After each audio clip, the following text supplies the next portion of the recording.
Chemistry CP, January 8th, 2021. This is naming conventions, the nomenclature for cations with multiple charges.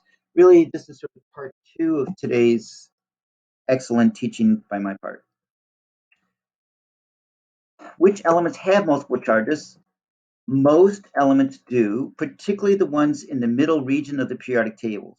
The heavier elements, that means towards the bottom of the periodic table as you look at the sheet of paper.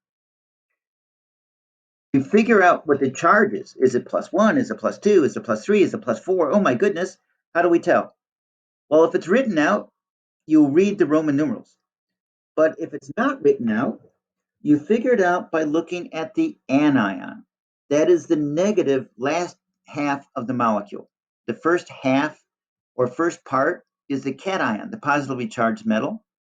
The second part is the negatively charged either element or even group of elements, polyatomic ions. You look at those because they don't have multiple choice. They are always fixed in their charge, negative, whatever it is. And so you start with that, and then you crisscross, and now you know what you got for your cation.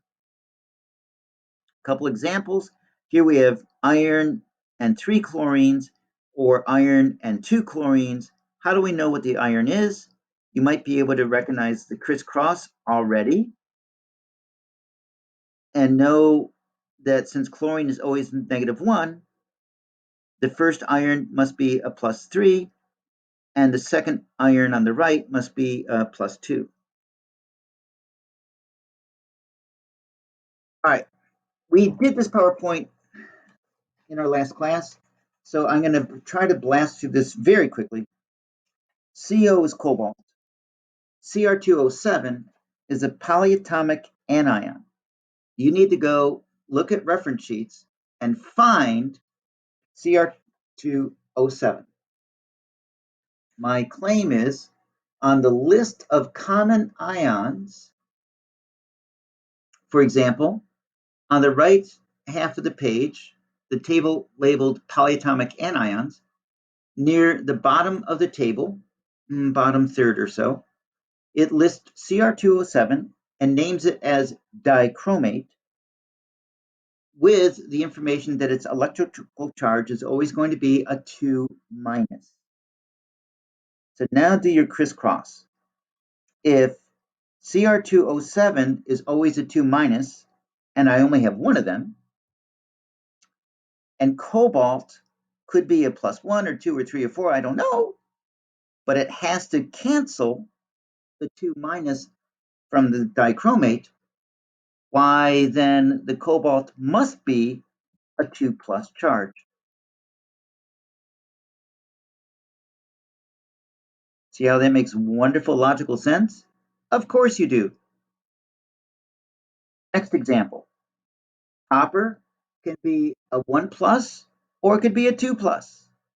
So go look at the second half of the molecule, the second part. The negatively charged anion is a polyatomic group, PO4. Go find it. Why, I'm on the same reference sheet as before. List of common ions. I'm on the right column, polyatomic anions. I look for PO4 and find it, right there. It says PO4 has a 3 negative charge and is called phosphate. Phosphate always has a 3 negative charge. I'm canceling those 3 negative charges from one phosphate polyatomic molecule by using 3 coppers. So by crisscross, each copper must be a 1+ charge. I'm going to pause this recording. Our next example, I believe, here we go. Pb is lead. OH is a polyatomic anion. It's a very common one. If you go hunting for it, you should quickly discover that it always has a 1- charge and its name is hydroxide. The subscript 4 is indicating that we need 4 of these hydroxide polyatomic ions in order to balance the lead that we have. So, kids, I'm going to select a student randomly and pose the question, what would be the charge on the lead in this situation? Saeed.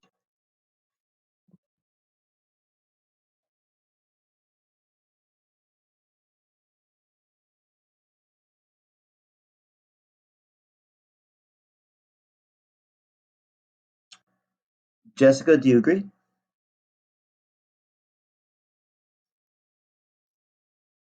I see. So if the two of you, it is, all right, it is indeed 4 plus. The hydroxide is the anion. It always has a negative charge. It comes last. The beginning is always the positively charged cation. So even though they've written them in reverse order in blue, it's the lead that is the leading part of the molecule. It's the positively charged part. Okay, let's try another one. Sn is tin, S is sulfur. When you look up sulfur on the periodic table, you'll see it's directly underneath oxygen. Oxygen is always a 2 minus, and well, so is sulfur. So, Emmanuel, M, what would be the charge on the tin, which is element Sn? But what magnitude?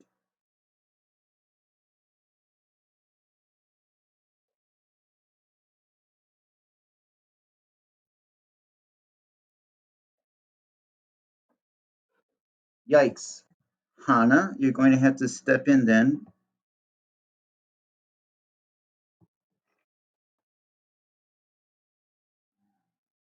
And I'm trying to update my records here. Just a moment. Takes me time to do this. Okay, and finally, I'm going to call on Amber. Do you agree?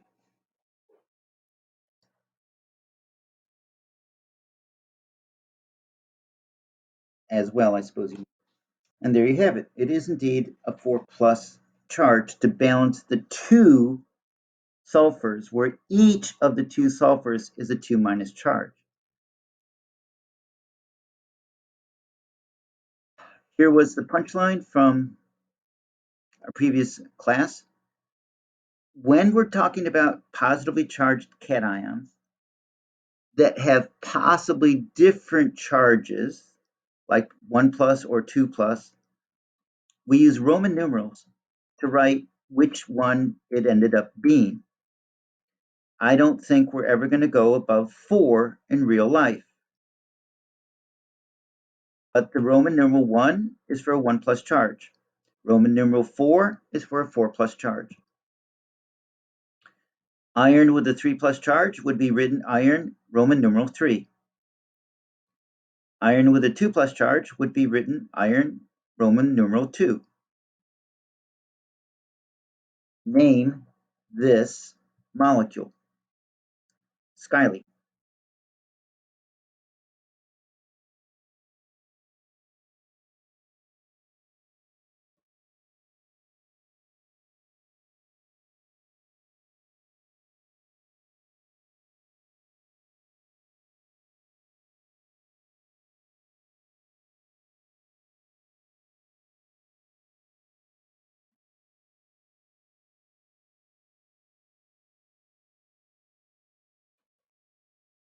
You need to unmute.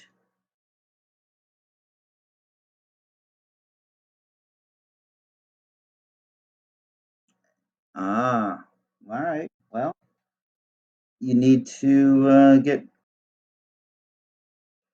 All right. Let's reveal it.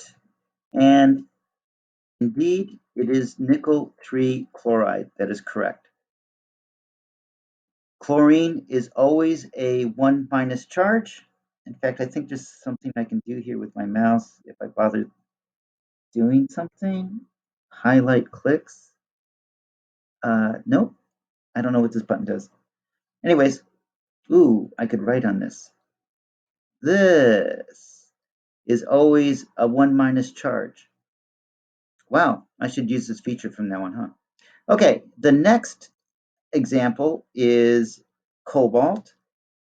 Cn is a polyatomic ion called cyanide. Cyanide always has a 1 minus charge. So, random volunteer, what is the charge on the cobalt?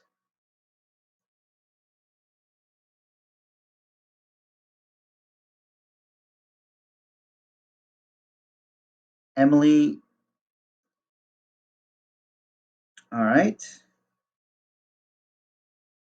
Ooh, that button didn't work. I don't, let me try this button. Nope. Okay, I need to stop what I'm doing and go with this. I see. Now we can go like that, and there's the answer. So it is indeed cobalt, Roman numeral 3, cyanide. Uh-oh, I need to erase that, don't I? Kids, do I have to, there's got to be some faster way of erasing this. Oh dear. Well, I'm not going to use that unless there's a quick way to clear the screen. Back to this, and name the following. Okay, random volunteer, try this one. Emily C.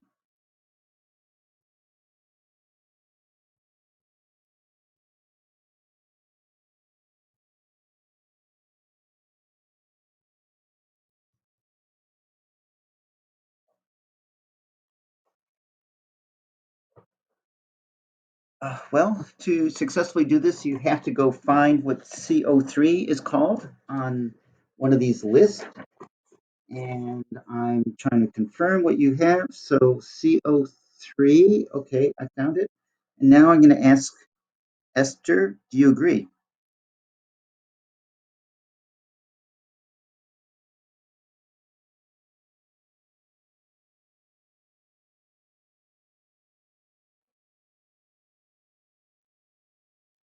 Okay. And sure enough, oh dear, CO3 is called carbon 8. It has a 2 minus charge. So the copper in this case is a copper 2 plus. So copper 2 carbonate. No, man, here's another one.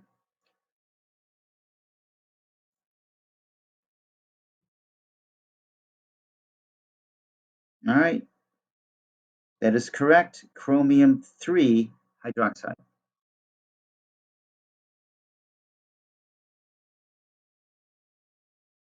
Okay, so for this one, lead 4 oxide is how we would pronounce that. Lead Roman numeral 4.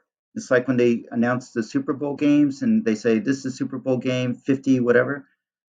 They write it with Roman numerals, but they pronounce it with English numbers. Okay, we almost don't have time to do this one. Tin 4 phosphate is correct. Excellent. Now, oh boy, I'm going to blast you this because we haven't even started today's new material. So you write the name by doing the crisscross. If iron is a 2 plus and ClO4 is a polyatomic ion called perchlorate, and it's always a 1 minus, then we're going to need 1 iron and 2 perchlorates. So this thing becomes Fe, open parentheses, ClO4, close parentheses, subscript 2 by crisscross. And now to write the name, always the cation goes first, iron. Its charge number is written as Roman numerals, 2 plus, or in this case, Roman numeral 2, and then the name of the anion, in this case, perchlorate. Copper is a 1 plus, so when we write this, we're going to write copper, Roman numeral 1. On the right, SO4 is called sulfate. So the name would be written copper, Roman numeral 1, sulfate. By crisscross, we need 2 coppers for every sulfate. Cu2SO4.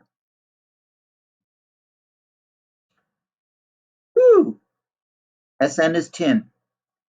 Its charge number is 4 plus, so it's going to be tin Roman numeral 4. The PO4 on the right is called phosphate, so tin 4 phosphate. By crisscross, we're going to need 3 tins for every 4 phosphates. SN3, open parentheses, PO4, close parentheses, subscript 4, tin 4 phosphate. And PB is lead. It can be 2 plus or 4 plus. So we're going to write this as lead Roman numeral 2.